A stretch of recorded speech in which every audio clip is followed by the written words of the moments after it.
നമസ്കാരം. ഇന്നത്തെ പ്രധാന 10 വാർത്തകൾ. റാപ്പർ വേടനെതിരായ പുലിപ്പല്ലി കേസിൽ വനം വകുപ്പിന് തിരിച്ചടിയായി കോടതി ഉത്തരവ്. വേടൻ മൃഗവേട്ടയോ വ്യാപാരമോ നടത്തിയതിന് തെളിവില്ലെന്ന് മാത്രമല്ല, വേടനിൽ നിന്ന് പിടിച്ചെടുത്തത് പുലിപ്പല്ലാണെന്നതിന് ശാസ്ത്രീയമായി തെളിയിക്കപ്പെട്ടിട്ടില്ലെന്നും കോടതി. ബുധനാഴ്ച പെരുമ്പാവൂർ 1-ാം ക്ലാസ് മജിസ്ട്രേറ്റ് കോടതിയാണ് വേടന് ഉപാധികളോടെ ജാമ്യം അനുവദിച്ചത്. ഈ ജാമ്യ ഉത്തരവിലെ വിവരങ്ങളാണ് ഇപ്പോൾ പുറത്തു വന്നിരിക്കുന്നത്. വേടന് മേൽ വനം വകുപ്പ് ചുമത്തിയിരിക്കുന്ന കുറ്റകൃത്യങ്ങൾ പ്രഥമ ദൃഷ്ട്യാ നിലനിൽക്കില്ലെന്നും, കാരണം വേടനിൽ നിന്ന് പിടിച്ചെടുത്തത് പുലിപ്പല്ലാണ് എന്നത് ശാസ്ത്രീയമായി തെളിയിക്കാനായിട്ടില്ലെന്നും കോടതി.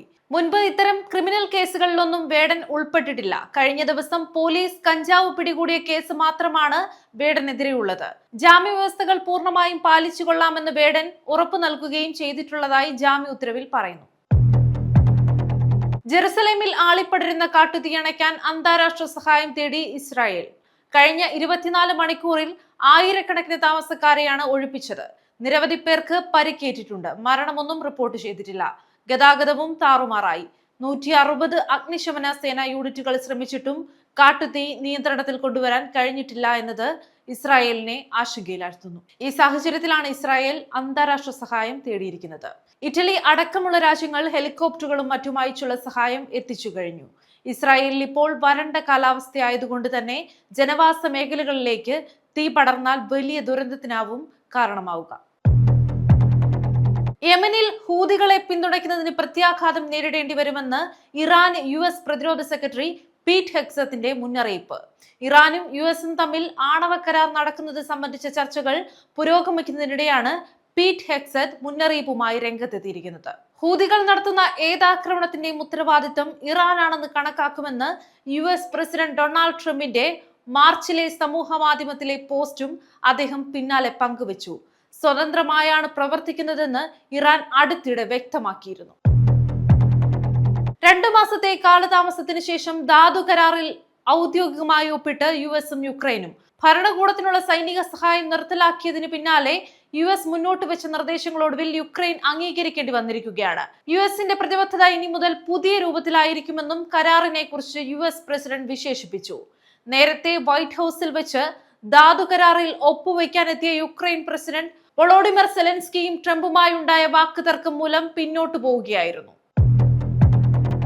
പാകിസ്ഥാനെതിരെ കൂടുതൽ നടപടികൾക്കൊരുങ്ങി ഇന്ത്യ. കപ്പൽ മാർഗമുള്ള ചരക്കു നീക്കം നിർത്താൻ ആലോചന. പാകിസ്ഥാനിലേക്കുള്ള പോസ്റ്റൽ സർവീസുകളും നിർത്തിവെച്ചേക്കും. ഇതിനോടകം തന്നെ വാഗ, അട്ടാരി അടക്കമുള്ള അന്താരാഷ്ട്ര ബോർഡർ ഇന്ത്യ അടച്ചിരുന്നു. ഇന്ത്യയുടെ സമുദ്രാതിർത്തി വഴി പാകിസ്ഥാനിലേക്കുള്ള ചരക്കു നീക്കം അടയ്ക്കുക എന്ന തരത്തിലുള്ള നടപടികൾ വേണമോ എന്ന കാര്യങ്ങളിലെ ചർച്ചകളിലാണിപ്പോൾ ഇന്ത്യ.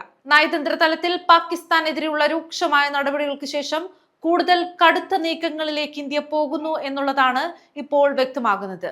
ഇതിനിടെ അറബിക്കടലിൽ നാവികാഭ്യാസം തുടർന്ന് നാവികസേന മിസൈലുകൾ പരീക്ഷിച്ചു. ഇതിനിടയിൽ കൊടും ഭീകരൻ ഹാഫിസ് സയ്യിദിന് ലാഹോറിലെ വസതിയിൽ കനത്ത സുരക്ഷയൊരുക്കി പാക് കമാൻഡോകൾ. ആശാവർക്കർമാരുടെ സമരത്തെ പിന്തുണയ്ക്കുന്നതിൽ കേരള കലാമണ്ഡലം ചാൻസലർ മല്ലിക സാരാഭായിക്ക് അഭിപ്രായ വിലക്ക്. അഭിപ്രായം പറയുന്നതിൽ നിന്ന് തന്നെ വിലക്കാൻ ശ്രമിച്ചതായി സോഷ്യൽ മീഡിയയിൽ പങ്കുവച്ച കുറിപ്പിൽ മല്ലിക സാരാഭായ് വ്യക്തമാക്കി. അഭിപ്രായ വിലക്കിൽ കടുത്ത അതൃപ്തി രേഖപ്പെടുത്തിയാണ് കുറിപ്പ്. പ്രധാനമന്ത്രി നരേന്ദ്രമോദിയുടെ വിഴിഞ്ഞം സന്ദർശനത്തോടനുബന്ധിച്ച് തിരുവനന്തപുരം നഗരത്തിൽ ഗതാഗത നിയന്ത്രണം നാളെ രാവിലെ 6:30 മുതൽ ഉച്ചയ്ക്ക് 2 മണി വരെ. വിമാനത്താവളത്തിലേക്ക് വരുന്നവർ യാത്രകൾ മുൻകൂട്ടി തീരുമാനിക്കണമെന്നും പോലീസ് അറിയിച്ചു. നിയന്ത്രണം ലംഘിച്ച് പാർക്ക് ചെയ്യുന്ന വാഹനങ്ങൾ നീക്കം ചെയ്യുമെന്നും അധികൃതർ വ്യക്തമാക്കി.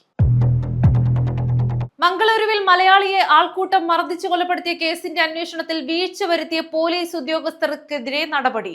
ആൾക്കൂട്ടക്കൊല സംബന്ധിച്ച വിവരം അറിഞ്ഞിട്ടും ഉദ്യോഗസ്ഥർ കൃത്യസമയത്ത് മേലുദ്യോഗസ്ഥരെ അറിയിച്ചില്ലെന്ന കണ്ടെത്തലിന്റെ അടിസ്ഥാനത്തിലാണ് നടപടി.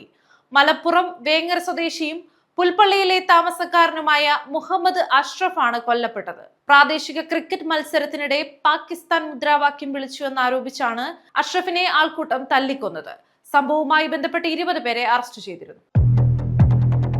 സമയബന്ധിതമായി വിചാരണയ്ക്ക് അതിജീവിതകൾക്കും അവകാശമുണ്ടെന്ന് ബംഗളൂരു സ്പെഷ്യൽ കോടതി. പീഡനക്കേസുകളിൽ പുതിയൊരു അഭിഭാഷകരെ നിയമിക്കാനായി വിചാരണ നീട്ടിവെക്കാൻ ആവശ്യപ്പെട്ടുള്ള JDS മുൻ MP പ്രജ്വൽ രേവണ്ണയുടെ ഹർജി തള്ളിക്കൊണ്ടാണ് കോടതിയുടെ പരാമർശം. ഇതിനു പിന്നാലെ സർക്കാർ അഭിഭാഷകരെ നിയോഗിച്ചതിനെ തുടർന്ന് നേരിടുന്ന പീഡന കേസുകളിൽ ഒന്നിൽ നാളെ വിചാരണ ആരംഭിക്കും. മുംബൈ ഇന്ത്യൻസിന്റെ മലയാളി സ്പിന്നർ വിഘ്നേഷ് പുത്തൂരിന് IPL 2025 സീസണിലെ ശേഷിക്കുന്ന മത്സരങ്ങൾ നഷ്ടപ്പെട്ടേക്കും. വിഘ്നേഷിന് പകരം രഘു ശർമ്മ ടീമിൽ ഉൾപ്പെട്ടതായി മുംബൈ ഇന്ത്യൻസ് അറിയിച്ചു. കാലിലെ പരിക്കാണ് വിഘ്നേഷിന് വിനയായത്. ഇത്തവണത്തെ IPL മത്സരത്തിൽ ഏറെ ശ്രദ്ധ നേടിയ വിഘ്നേഷിന് പ്രതീക്ഷ അർപ്പിച്ച സീസൺ പാതി വഴിയിൽ അവസാനിപ്പിക്കേണ്ടി വന്നിരിക്കുകയാണ്. വിഘ്നേഷ് മുംബൈ ഇന്ത്യൻസ് മത്സരങ്ങൾ കളിച്ച് 6 വിക്കറ്റുകൾ നേടിയിട്ടുണ്ട്. അരങ്ങേറ്റ മത്സരത്തിൽ ചെന്നൈക്കെതിരെ 3 വിക്കറ്റുകളാണ് സ്വന്തമാക്കിയത്. ആരോഗ്യസ്ഥിതി മെച്ചപ്പെടാൻ Vignesh Mumbai Indians medical S&C ടീമിനൊപ്പം തുടരും.